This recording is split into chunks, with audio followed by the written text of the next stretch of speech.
I am getting ready for orders tomorrow. Had a huge sale and have a lot of orders, which is great. But I wanted to talk about something I've been trying to talk about, or rather wanting to talk about for several weeks now, to answer the question of how many mealworms will I produce? How many mealworms can I grow in such and such tray? How many mealworms can I produce in my 10 by 10 by 10 space? I can't answer that question, and I'm going to give you 4 reasons why. If I can finagle it, after this video has been recorded, I'll show some pictures of the various things to try and visually show what I'm talking about. So the question of, and I get this in various forms, how many mealworms can I produce in my trays? Or I have 10 trays, how many mealworms will I get? Or I need to feed 50 chickens, how many trays do we need? All those various flavors. The answer is I don't know. And there's 4 main reasons for that. First one, I wrote them all down so that I don't forget them. First one is Beetle Age. So Beetle Age affects their production, or the volume of eggs laid by the female. And this has been research scientifically shown, but I also see it in my farm as well. And so, let me see if you guys can see it. Yeah, so back here, not too far back, but this right here, all these trays are beetles. And they vary in age by 1 week. The youngest ones are up front, and then every week, or every row, sorry, it's Sunday, every column is 1 week older, moving that way. And what happens is the beetles will lay a lot of eggs in the first month, over that month time frame. And then they start to slow down. And so what you'll see, and what I would hope to show in the video here, if I can figure it out, are pictures of an older tray, a tray full of old mealworms, because they're going to have less eggs on the bottom and in the substrate than a tray of younger beetles. And that's normal. That's how they function. And so when somebody asks me, how many mealworms will I get out of a tray? How old are your beetles? And so I don't track at the tray level. I track at the collection level whenever we harvest a cohort of trays that are various aged, or from various aged beetles. And so I don't have the time or the need, to be honest, to track at the tray level. So that's the first reason why I can't tell you how much you're going to get out of a tray, because the beetle age is going to dictate that. Second thing, temperature and humidity. Temperature and humidity play an enormous role in production, as well as growth. And so, if you've got a temperature of 80 Fahrenheit and 50% humidity, like me, year-round, constant, with fluctuation. I mean, 78 to 81, right? 76 when the air gets, or the exhaust fan kicks on. Like, yes, it's going to vary.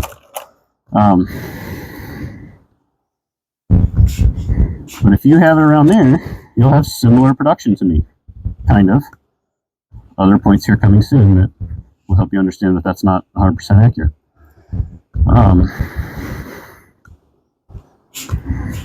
Anytime that temp and humidity varies, so let's say you're at 70%, or I'm sorry, 70 degrees Fahrenheit, your production is going to be different because your larvae will grow slower, your beetles will be less active. You're not going to get as much production. Drop another 10 degrees. Let's go down to 60 Fahrenheit. Even slower. It's going to take you even longer to produce anything. And so it comes down to how well do you maintain your temperature and humidity and what's feasible for you, right?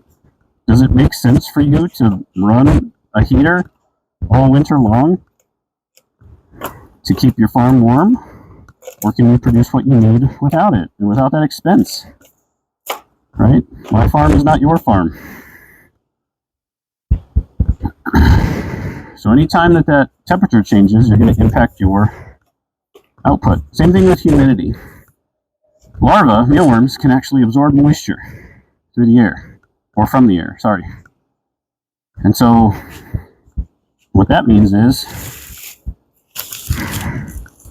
if you have higher humidity, they're going to get that moisture they need easier from the air.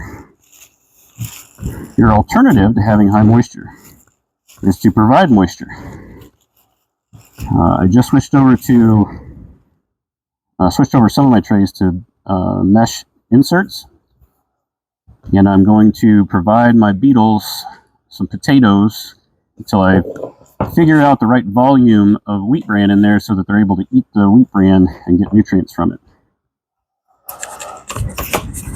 But moisture is essential for production. And so if your humidity is different than 50% where I run, you're going to have different results. And that might be better or worse, right? I'm not saying that my way is the way. My way works for me and what I need and what my goals are, which is point number 4. We'll get to that.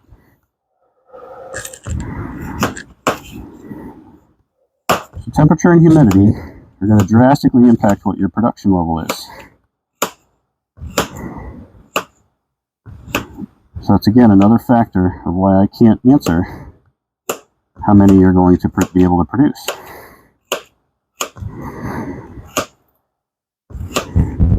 Number 3, genetics. This is actually a new one for me to explore. The genetics scenario. So I'm a very small micro farm from an industry perspective. I don't have an R&D team. I don't have anyone studying the genetic makeup of my beetles, my larvae, etc. So all I have are observations and presumptions, hypotheses that I test. But what I can tell you is that depending on what stock you start with, you may have genetically superior or genetically equal or genetically inferior mealworm stock to me. And where does that come into play? So one of the things I've been noticing recently with the introduction of my new mealworm sifting machine is that in a single tray that is 3 months old, getting harvested and sifted for the first time, I'll have some pupa, I'll have large mealworms, I'll have medium mealworms, I'll have small mealworms, and now what I'm finding is I have micro-sized, what I will call micro-sized mealworms. They're probably a quarter of an inch, maybe a little bit longer.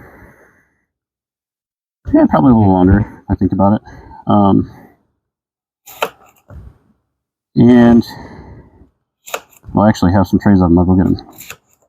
And those larvae, those small larvae, are from the same eggs, the same week of production of beetles as those larger larvae in that tray. And so what I'm seeing there is proof of what's been researched, that not all mealworms grow the same, not all mealworms are equal. And so if you are not following some sort of protocol, I'm not implying that you should be. I wasn't for years. If you're not following a protocol to monitor your genetics in some way, and it doesn't need to be fancy. Let me show you the mealworms that are coming out that are so tiny. If I can find them, they're around here somewhere. But the smaller mealworms, they just aren't growing. And so from a farming perspective here in this facility, it doesn't make sense to keep slow-growing livestock. Think about it like a chicken. Once an egg-laying chicken slows down and isn't laying as well anymore, the utility of that chicken is gone. You might like that chicken. It might be good-natured. It may be a protector. Like, there could be other reasons to keep it around. But from an egg production perspective, it doesn't make sense to keep that chicken around if your business survives in capitalism by selling eggs. And so, similar scenario here with these mealworms. If these larvae are going to grow slower, it doesn't make sense. Here we go. It doesn't make sense to keep this larva that is going to take probably months longer. See that little guy? This came out of the same tray. Oh man, I just had him up here. Oh yeah. This guy came out of the same tray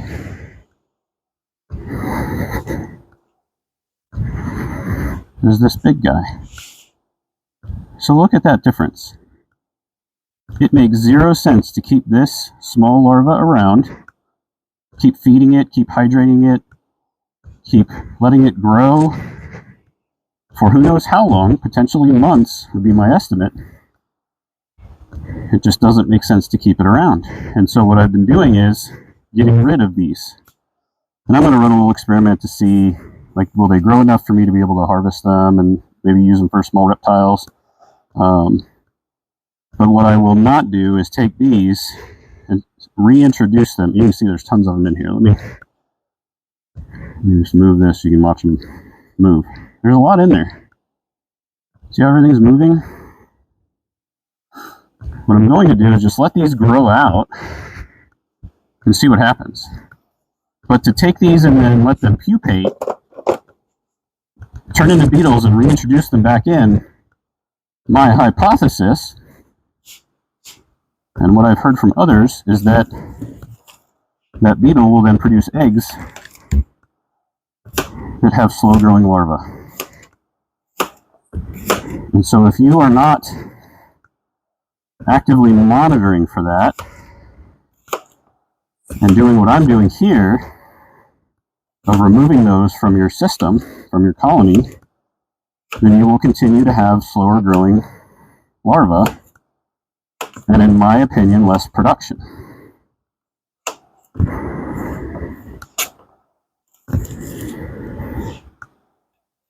So again, I cannot answer the question of how many mealworms am I going to get, because if you take those smaller ones and reintroduce them, you're going to get one larva that's tiny and one that's big, and multiply that by hundreds, because a female beetle is going to lay hundreds of eggs.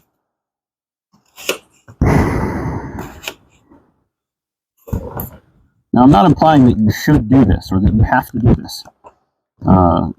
Genetic protocols. But that leads me to my fourth point, is that my goals and my plan for my business is completely different from what you are doing.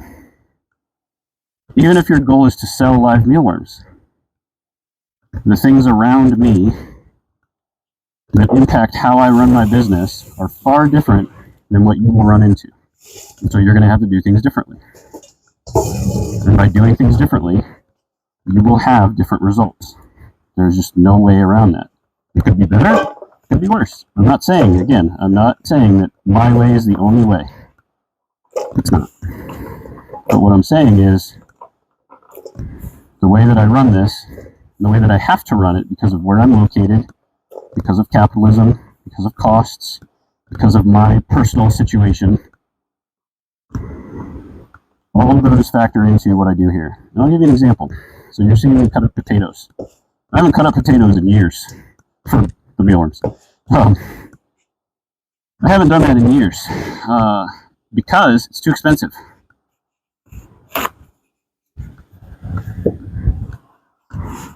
Buying bulk potatoes, getting them transported here, and then processing them. If you've been around a while following me, you will have seen the French fry cutter that I've used, right? That speeds up the process greatly, but it's still labor and still a process that has to happen. So all these potatoes would have to be stored somewhere, physically taking up space. They could potentially go bad. There's a risk involved with using them because they're potentially sprayed with who knows what, even organic products. Let's not even get started on all that. There is a bigger risk inherent with using produce than what I do, which is water gel crystals. Additionally, just the processing stuff. So if I were to have to go get bags of potatoes, bring them in, crank them, right? That labor process costs me money to have to pay myself or somebody. And then to have to go through and distribute them to the trays that are necessary. Probably a little bit more labor than the water gel crystals. Same as, I still have to do that with the water gel crystals into the trays, right? But these are less uniform, even with the French fry cutter. They're less uniform, there's more spillage, more droppage, more cost. Plus, these just cost more than water gel crystals. And so, I'm going to move you guys while I do this. And so that's just one small example of why what I do is going to yield different results than what you do. So maybe you have a potato supplier next door that you can get potatoes or the nutrients from potatoes so cheap that it makes sense. If I could feed produce, I would. I'm actually working on an experiment with bokashi and food waste to try to do that. But it has to be something that will survive in capitalism for me. I gotta get the ladder, step ladder. But that feed example is just one thing that impacts my production. Based on research that I've seen and things that I've talked about with people, potatoes are far superior as a nutrient and moisture source compared to water gel crystals. I don't disagree with that at all. I believe that 100%.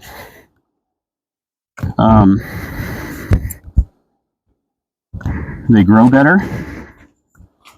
They grow faster, which means I would get more turns in the farm. I'd get more production per year in the space available.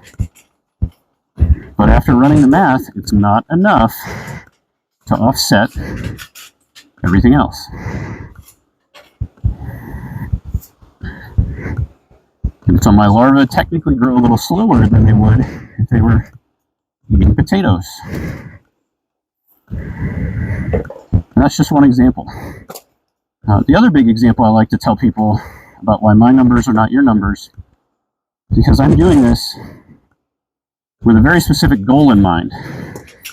If I wanted to mass produce this stuff and try to compete in the pet food world,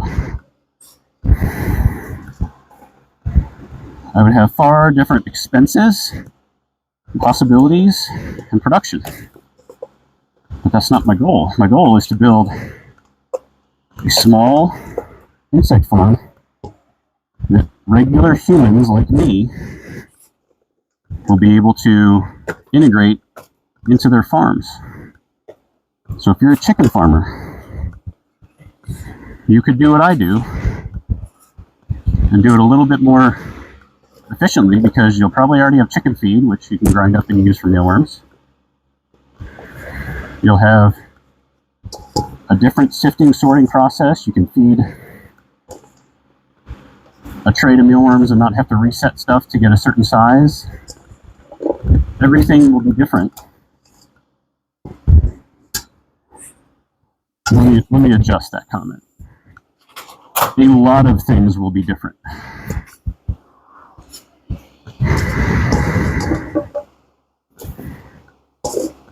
And that's why I can't tell you what your production will be. I've even had somebody go so far as to say, okay, let's pretend I'm using the exact same trays, 60 by 40 centimeters. How many mealworms do you get out of that tray? I don't know. But because of all the reasons I've listed, even if I were to track that data and get it for you and spend money on the labor required to stop production, stop the harvesting process, sift everything, weigh out everything, count everything. Even if I did that, because of the 4 things I've just run you through, I will be giving you incorrect information. And it's not because I want to hide this from you or I don't want you to do this. If I didn't want you doing this, I wouldn't be posting anything. It's because your output is going to be different. So what should you do? How do you go about this? One, it's going to be a long game. I'm going to move you guys again. It's a long game, so you're going to need patience, but you're wanting to raise mealworms. You're going to need patience anyway. Okay?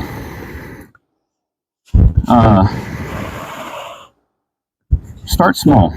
Start with 10 trays. Start with some stock. Start producing. Start building your schedule. Start building your system so that you can see what works for you, what doesn't work for you, what you need to change, what your pain points are from a cost, labor, resource perspective. Go through all of that by raising 3 generations. So the easiest way to start a mealworm farm is to get the larva. So we're going to start from there. Start with larva. So to get through 3 generations, start with your larva, get them to pupate, get your beetles, get those beetles to lay eggs, get those eggs to hatch. Larva. That's 1 generation. Do that 3 times. The points of data you want to collect. How much time you spend doing this. And be honest with yourself. If you're biased and you're trying to prove this as a point, get rid of that bias right away, acknowledge it, and adjust for it. Track your time. 2, track your expenses, right? Now that seems like duh, right? But track them, write them down. You'll forget, there's a lot of them.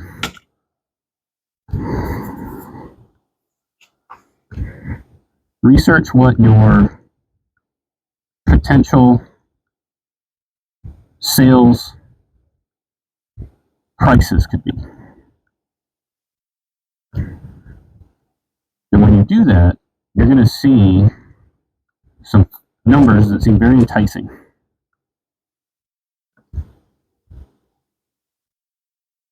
I would say ignore that at first until you see whether or not you can come close to producing mealworms and being able to sell them at that price.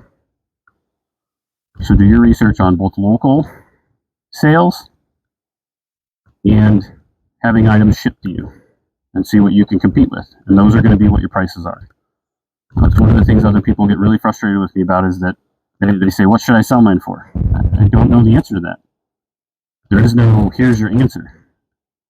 What you have to do is go look at what it costs for people in your area or for people in your market, whoever that may be. If you're wanting to sell online, if you're like, you need to research what that number is and see whether or not you can meet or beat that.